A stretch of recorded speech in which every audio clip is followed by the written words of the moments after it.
Picture this. It's the year 508 BC, and we're in the heart of ancient Athens, a bustling city-state in Greece.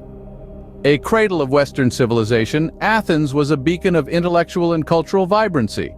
It was home to philosophers, poets, and playwrights who etched their names in the annals of history. The society was carefully structured, divided into citizens, metics, or foreign residents, and slaves. Each had their own roles, rights, and responsibilities, yet they all played their part in the grand stage that was Athens. At the core of their society was the concept of polis, or city-state. It was more than just a geographical entity. It was an intricate web of relationships, a shared identity, and collective responsibility. But what truly sets Athens apart is not just its rich culture or intellectual prowess, but its unique political system, a system we now know as democracy.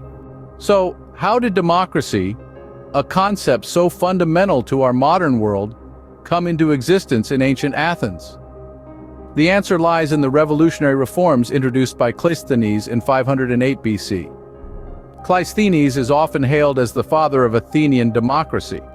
He introduced the concept of isonomia, meaning equality under the law, a revolutionary notion for the time. Cleisthenes initiated a political system where citizens participated directly in the legislative process. This was a stark departure from previous systems where decision-making was concentrated in the hands of a few. He established the boule, a council of 500 citizens chosen by lot, who prepared the agenda for the ecclesia, the assembly. The ecclesia, open to all male citizens, had the final say on legislation, war, and finances.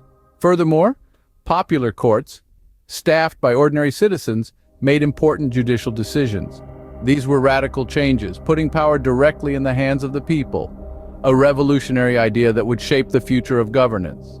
But democracy in ancient Athens wasn't static.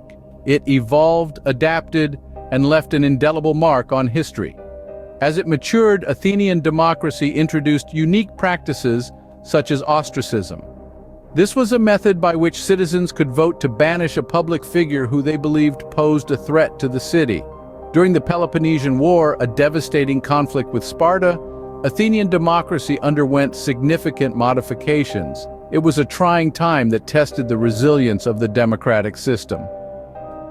Key figures emerged throughout this evolution, none more influential than Pericles, a statesman known for his powerful and persuasive speeches. Under his leadership, Athenian democracy reached its zenith, a period often referred to as the Age of Pericles. He championed the rights of ordinary citizens, promoting their active participation in political decision-making. The influence of Athenian democracy didn't stop at the borders of Athens. It rippled across other Greek city-states, planting the seeds of democratic thought. This concept was later adopted by the Roman Republic, where it was refined and expanded. Fast forward to the modern era, the principles of Athenian democracy continue to reverberate. The idea of citizens participating in governance, the concept of equality under the law, and the power of persuasive public speaking. These are all echoes of Athens that we see in democratic systems around the world. Despite its eventual fall, the legacy of Athenian democracy endures, influencing the way we think about governance and citizen participation even today. So, what can we learn from the birthplace of democracy, ancient Athens? Lessons abound, from the importance of each citizen's participation to the value of equality under the law. Yet we can't overlook the potential pitfalls of majority rule. These lessons, born in the cradle of democracy, still resonate in our contemporary societies. As we gaze back into the annals of history, ancient Athens reminds us of our democratic roots, inviting us to reflect on our own systems of governance and our role within them. I know you told your friend you're not okay, and tell me what's wrong and why you never said you felt that way. And guess you're trying to stay strong and